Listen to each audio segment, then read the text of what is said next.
What's going on, everybody? Matt here. So today I'm going to start my review on Legend of Korra. This video will be on book 1. This will be a 4-part mini-series where I review each book. So this is book 1. Book 2 will be coming in about 2 weeks, followed by book 3 and book 4. If you guys want to see those reviews, make sure to hit the subscribe button. Also, go to my channel and check out my Avatar reviews if you haven't already. I watched Avatar for the first time and ended up loving the show, and that's why I'm watching Korra, just because it's the sequel. But no further ado, let's get on to the review itself. Earth. Fire. Air. Water. So The Legend of Korra Book 1. This was a show I was very excited to watch after watching Avatar The Last Airbender. I really enjoyed that, and I'm like, a sequel is going to be great. I'm going to love the sequel. And going in, I know there was a lot of mixed feelings about Korra. I know that the fan base is kind of divided on the show, where it's like, some like it, some don't, and there's like this in-between category where people are like, yeah, it's alright. It's a decent enough sequel. I didn't know what to expect going in. I didn't know if I should expect something good, or if I should expect something bad. But I actually really quite enjoyed the show.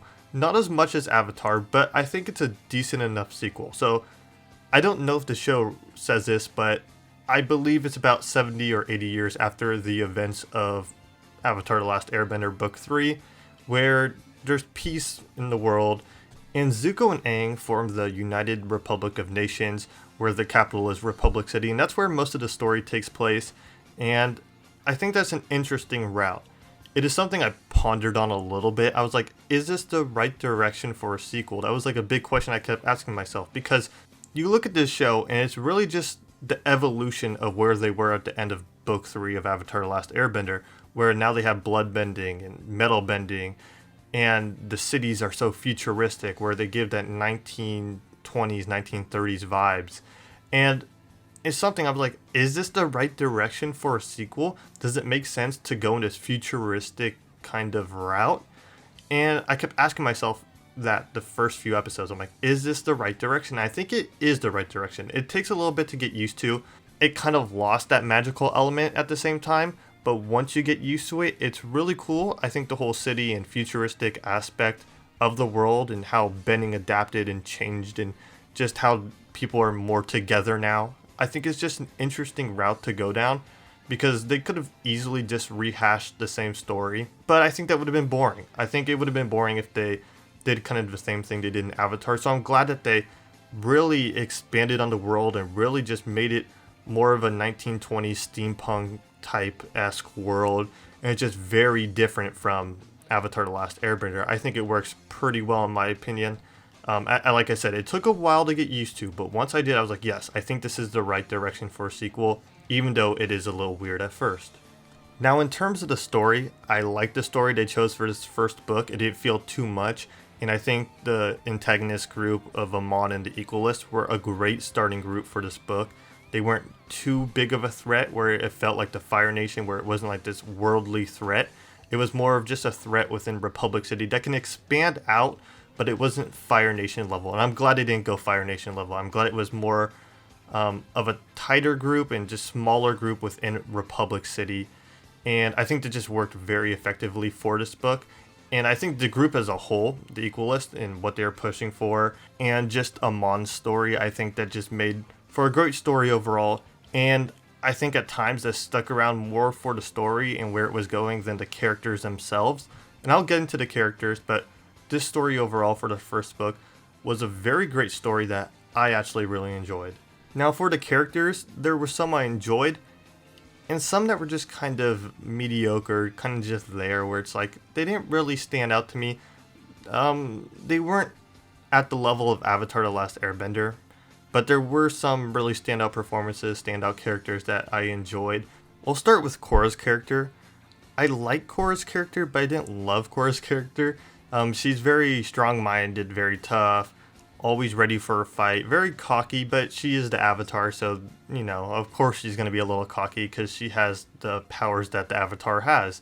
I feel like as for her story, I wasn't too interested in it, and a reason for that is just because she knows 3 of the 4 elements right away. Right when we meet her, I mean, she's really skilled at fire, water, and earth, And I think the reason Aang's journey was so great is because he had to learn all those elements, and we followed him learning all those elements. Where this one, she already knows the elements. So as for like the story, it's kind of weaker, where it's like, okay, I'm not interested fully. I'm more interested in the story within Republic City and Amon and all that going on, less of Korra's story. So that's one nitpick. Another nitpick is she's a kid and she's like just going around shooting fire, throwing rocks, shooting air, or not air, water. And I'm just like, okay, all right, that's cool, I guess. But yeah, I don't know. I kind of wish that we saw her learning all the elements, but I'll touch more on that in a little bit because I do want to bring up the White Lotus because that's an interesting aspect. But for characters, the next character is Tenzin. I like Tenzin's character. He is the son of Aang and Katara, and he's very much like his mother and his father in many ways, and you can see that. But I think he's going to be a good mentor to Korra, and in this book you could see it. And also, he's still one of the last airbenders, him and his kids. That's something interesting to me that I'm like, oh wow, I thought there would have been more by now, but I guess it makes sense. That's really just him and his family as the last airbender still. But I enjoyed his character. Toph's daughter, Lin, I believe her name was. She was pretty great. I liked her in the same way that Tenzin was like his mother and father. She's a lot like her mother, where she's like stubborn at first, but once she starts to open up towards someone, she's very caring. And yeah, she was a great character. The two brothers, Bolin and Mako. We'll go with Mako. Bolin and Mako, I enjoyed their characters, but I feel like they were sidelined towards the end. At times I was more invested in their characters, mostly in the beginning. I really enjoyed hearing about their backstories and just how they're like pro benders now. I think pro bending is, as a whole, is just an amazing concept. Love that. And at times I kind of wish we explored them a little bit more, where we explored two kids who lost their parents and now they're trying to make it in the world as pro benders. That would have been a really cool story to really just dive into and just really inspect and really watch that happen, but we didn't. But yeah, I like their characters. I hope they expand more on them in the future and they just grow more as characters. I guess another character I could talk about is Asami. Asami's okay. She's kind of just there and she doesn't have the biggest role in the story. Her father being evil was super predictable.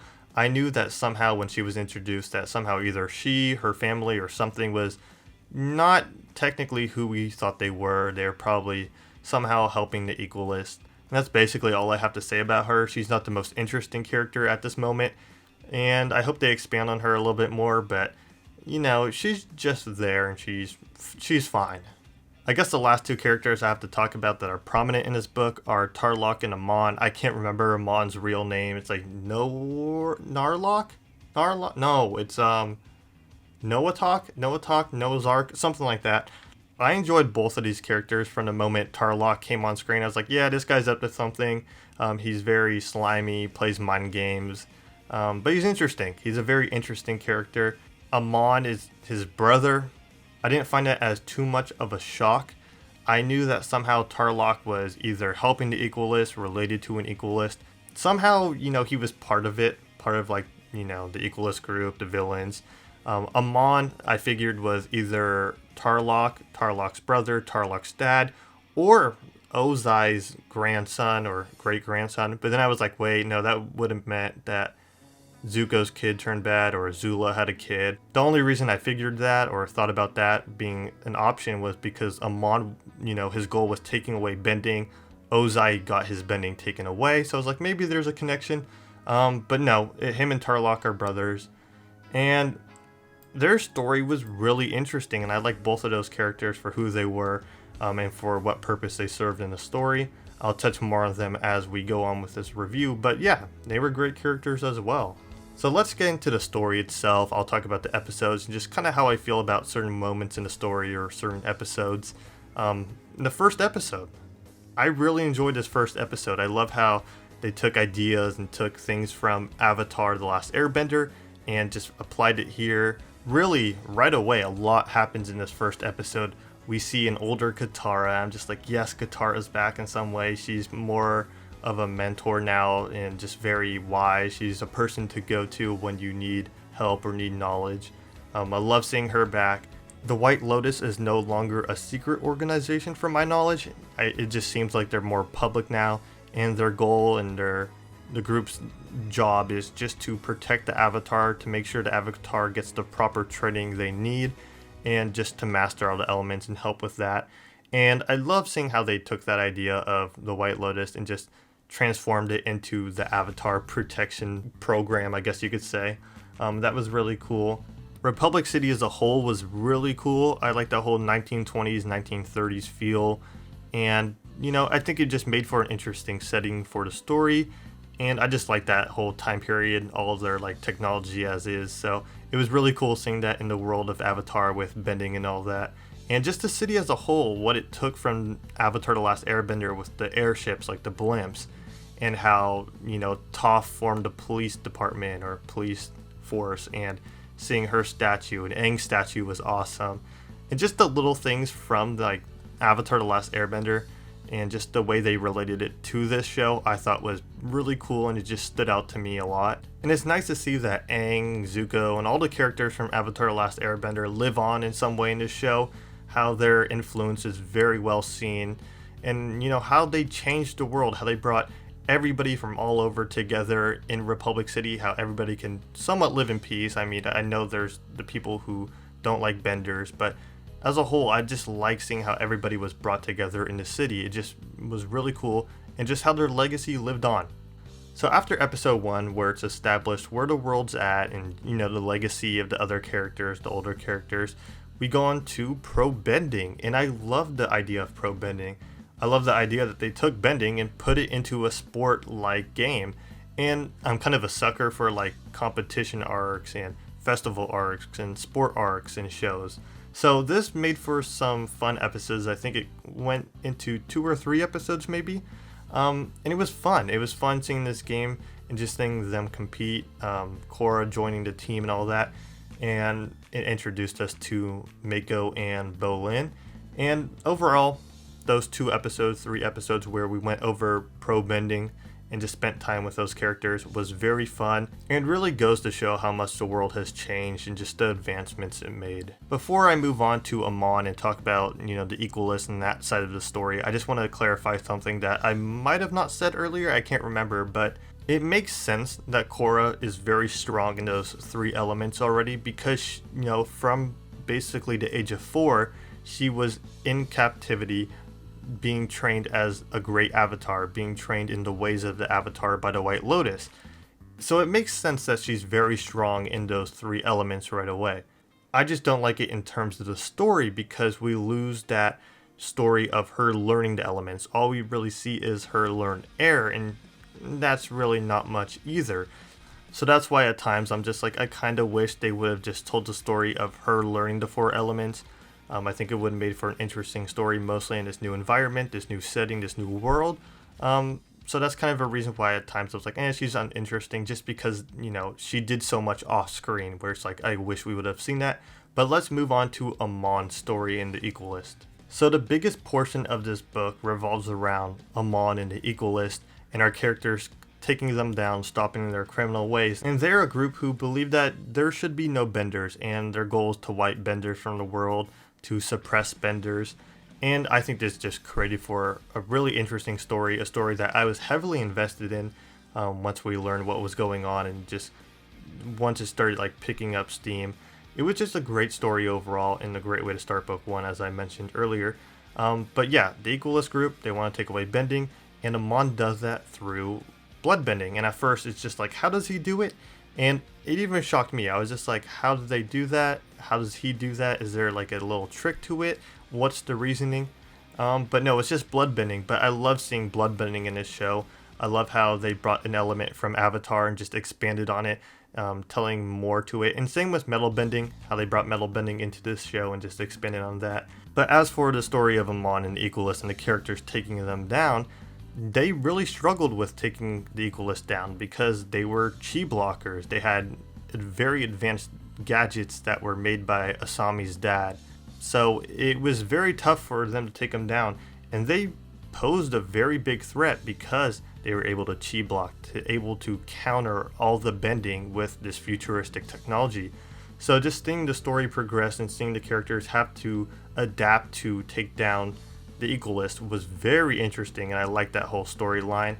For me, the story got really good at the moment where Tarlok kidnapped Korra, just because everything just started happening there. Amon and the Equalists were able to take over Republic City, and the Benders didn't stand a chance. They were very much tricked and just outplayed in many ways. One big moment was when Lin lost her bending. I was like, oh man, not Lin, because she's just such a great character. It was a very emotional moment in a way, just because they played it up like that. So that was a great moment. Learning that both Tarlok and Amon were very skilled in bloodbending, and that Amon used bloodbending as a way to take away people's bending. That was really interesting to me.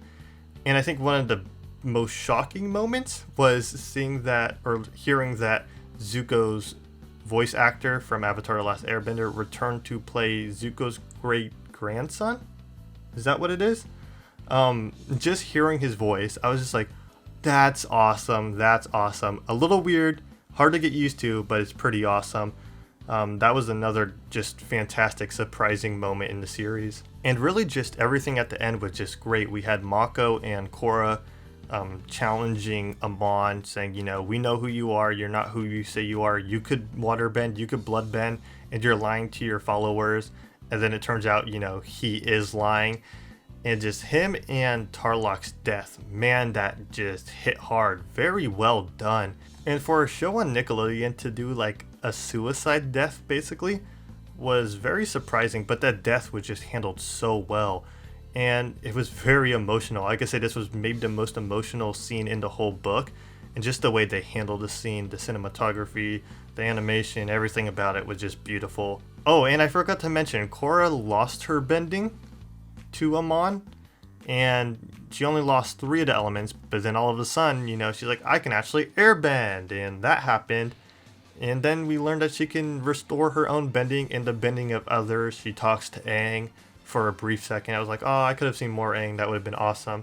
But yeah, she could bring back people's bending as well as her own. It was predictable. I knew somehow she was going to be able to restore Lin's bending as well as others. And you know that she doesn't lose her own bending. I mean, there's 3 other books. I guess it makes sense that the Avatar could bring back bending because they could take it away as well. So it makes sense. It's just very predictable in terms of what was going on in the story. I feel like I covered most of the show, or most of what I wanted to. I might have missed a few things, but overall I enjoyed this first book for what it was. I think it's a decent sequel to Avatar so far. I mean, there are 3 other books. It's too early to judge, but this first book alone I enjoyed quite a bit. If I had to give it a rating, I wouldn't say it's as high as the first book of Avatar, but it's not too far off of that first book. The other 2 is not even close. But for this first book in Legend of Korra, I'd give it around a 7.7, 7.8. I gave Avatar book 1 like an 8.3, 8.5. So this one might go to 8 at most, but more in the 7.7 range. But yeah, I enjoyed it quite a bit. I really liked the story they told. The characters are alright, but basically the biggest standout for me was the story. I think the story was what kept me invested in the show. And I really hope that they nail the 2nd, 3rd, and 4th book. So far, I don't see the problems that many have, but that might come in the future. But if you guys did enjoy the review, make sure to hit the like button. Also, subscribe for more videos in the future. You know, we will be having a review on book 2, book 3, and book 4. So if you guys want to see those, subscribe. Also, more Avatar and Korra videos will be coming in the future because I enjoy the shows. You know, subscribing is free and you can unsubscribe at any point. So if you guys want to help me out, please do that down below. And yeah, if you guys enjoyed, like, subscribe, and I'll catch you guys in the next video. Peace!